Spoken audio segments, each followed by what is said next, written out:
Hello, happy Tuesday. Welcome back to another episode of The Practice. This show is an unrehearsed look into my digital art workflow. I'm Stuart. I'm a 3D artist, illustrator, and designer, and your pal, and I'm excited to have you back with us this week.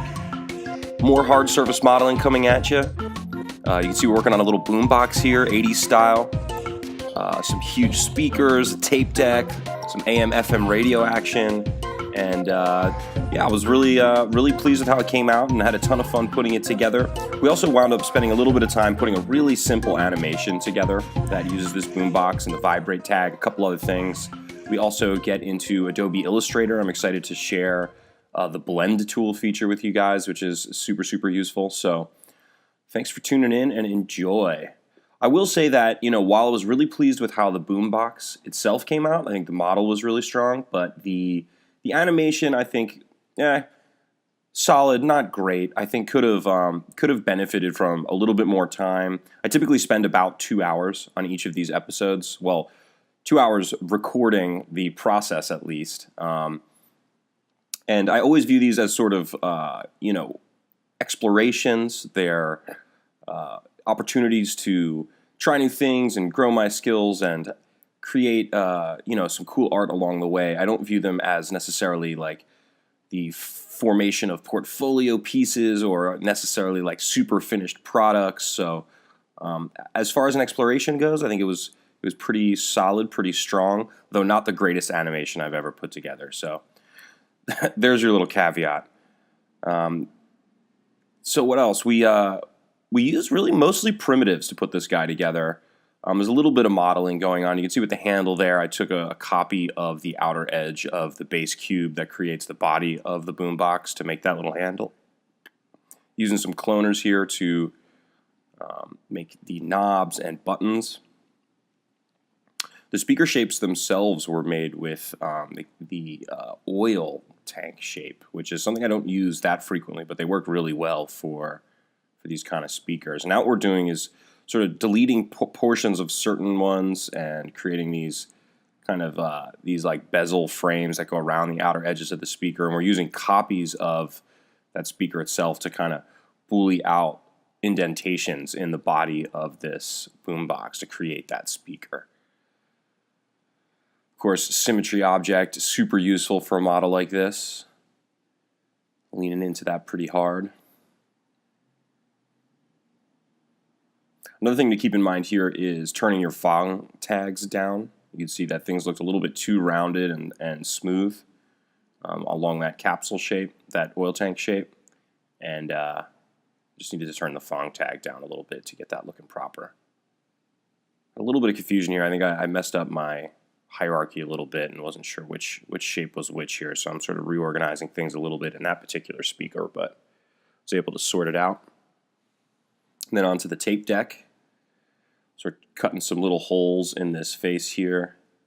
Add a simple little tape in there.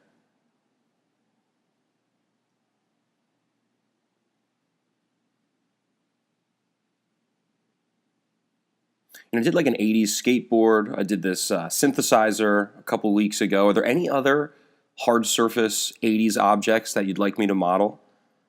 Like a keyboard, a guitar. Maybe I should model a guitar. I'm just sort of thinking out loud here. But if you have any other ideas for funny, hilarious objects from the 80s or even the 90s to model or animate, holler at your boy. Let me know. We'll make it happen. So we're modeling the tape here. I think I actually wound up getting into a little bit too much detail because most of this tape is going to be hidden behind the door itself. So like all these little details I'm adding now, many of which will not be visible at all in the final piece. But what will be visible is these little knobs. So that was the most important thing to do here. Those little teeth in the gosh, what do you even call those? Like the cassette wheels themselves. The little gears.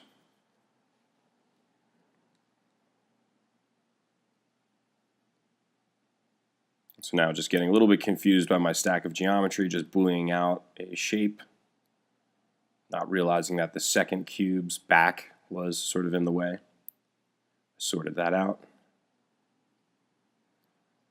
Throwing some more little oil tanks into a radial cloner so that we can add some detail to the outer edges of these speakers.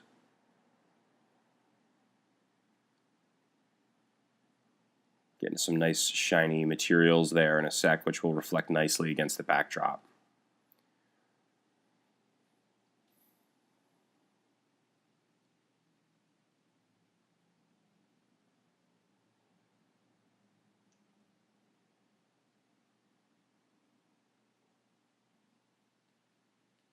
I think we'll start getting into Illustrator here in a moment.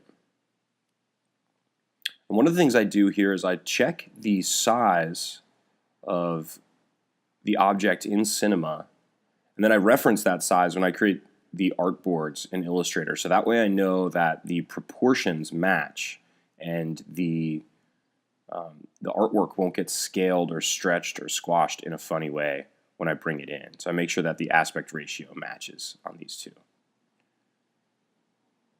So you can see that's what I'm doing here, is just double checking. And it doesn't even matter if you go like centimeters to inches in this case, because we're not after like a final like specific dimension. What really I'm just looking at is that the proportions match. And what we're doing here is we're using the blend tool in Illustrator, which you can get by just hitting W. And what that allows you to do is take one object and blend it into another object. And frequently you can take like a blue rectangle and blend that into a red rectangle, and you get a series of purple rectangles in between. And it does a nice, really nice job mixing things.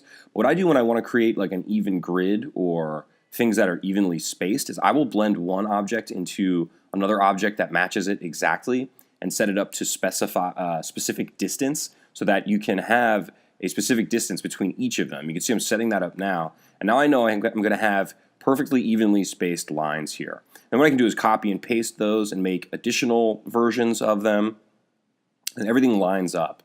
And what I even do here is, as long as I'm remaining like even with my numbers and I can use multiples of the same number, then I can use that blend tool to create intermediate steps in between them. You see I have these taller bits along what will become the AM/FM dial. You can see here I'm checking my reference imagery to see what kind of numbers are actually on an AM/FM dial. I tried to use the blend tool to set up the numbers there. That didn't wind up working because they were not editable. So the first time trying that.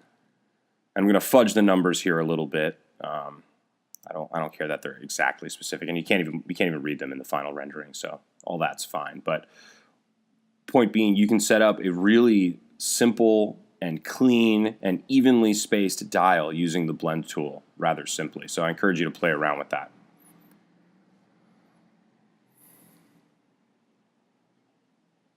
See, I'm using a copy of the other blend tool we use to make another little grid here, adding some details and lights to this upper portion of the boombox. And when you drop that in, you see it's not stretched or squashed at all because I double checked the dimensions, and it adds a lot of really nice detail. Looks great in there.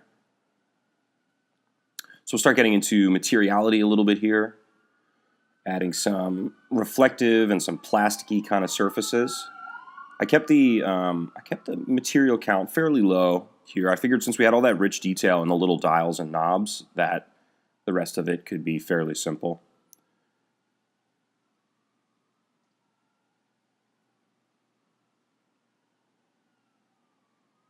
Adding a little floor. I think I wound up going to that skateboard file to borrow that backdrop loft object.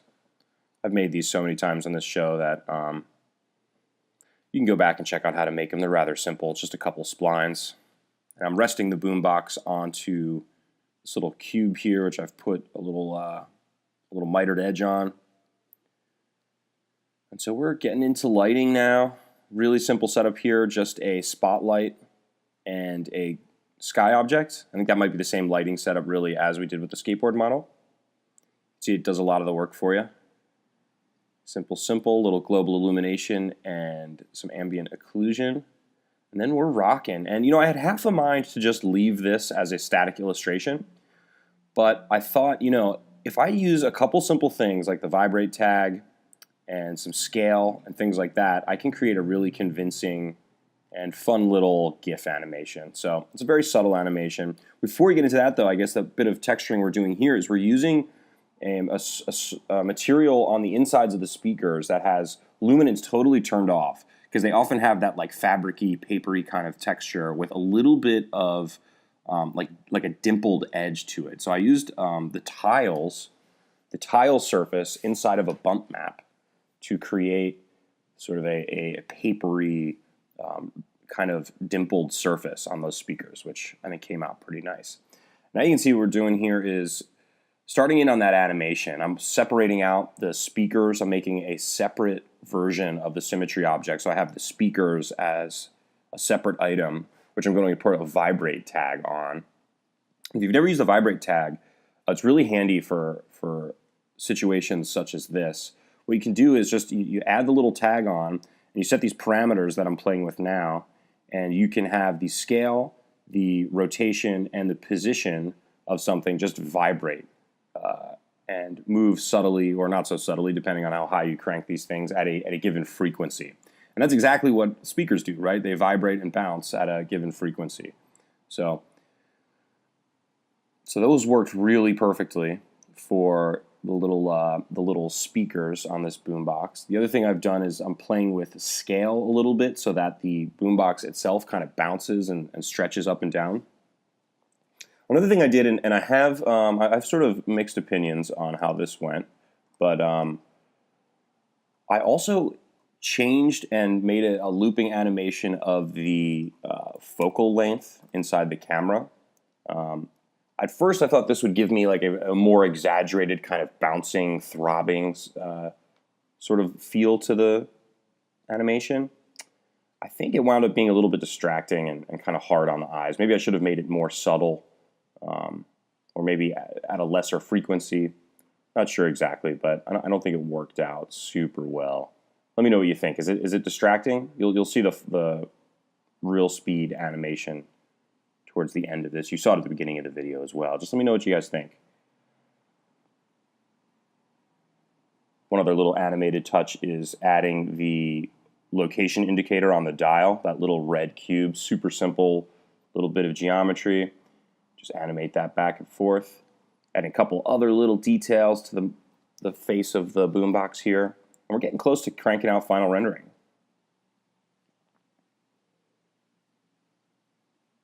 You can see throughout this process I'm double checking reference imagery. I didn't copy any specific boombox too closely, but I looked at lots of images of boombox just to I don't know, do some visual research, get at least a sense of what types of shapes and sizes and colors and all the different variations of boombox that exist out there in the world. Here I'm playing with the scale of the bumped pattern on the speaker texture, making it a little bit more obvious, a little bit larger.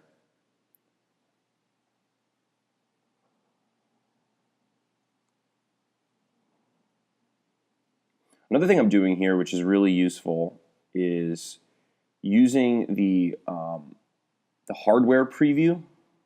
So I'm doing renderings, and I'm rendering out all the frames, but I'm not doing them with all the lighting and ambient occlusion and all that stuff turned off. If you go to renderer and play with some of the options there, you'll realize you can do what's basically just like a preview rendering, and you can check your frames and your positions, and you can look at an animation in real time much faster than you could by rendering out all the full quality frames. And when you're still working on getting a few things right, and you don't want to trust the playback of the picture viewer, or like your main view here, because that's not always accurate. You'll find that as you preview stuff, it'll be sort of laggy or not up to real time, or it'll sort of drop frames. So doing a hardware render, like a preview render that kicks out low quality frames quickly, allows you to really double check your movement and your position of things before you get into the final longer rendering with all the lighting options turned up and everything like that. So definitely something worth considering.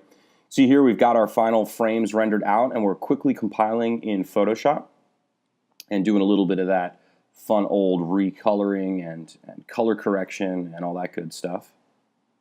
That gets us quite close to the final piece. And there you have it. So if you like this video, if you appreciate what you saw, please give us a like and a subscription. Hit the bell icon for notifications below. If you have any other ideas for future episodes or any further questions, please drop one in the comments below. And I look forward to seeing you next week. This is Stuart saying goodbye. Cheers.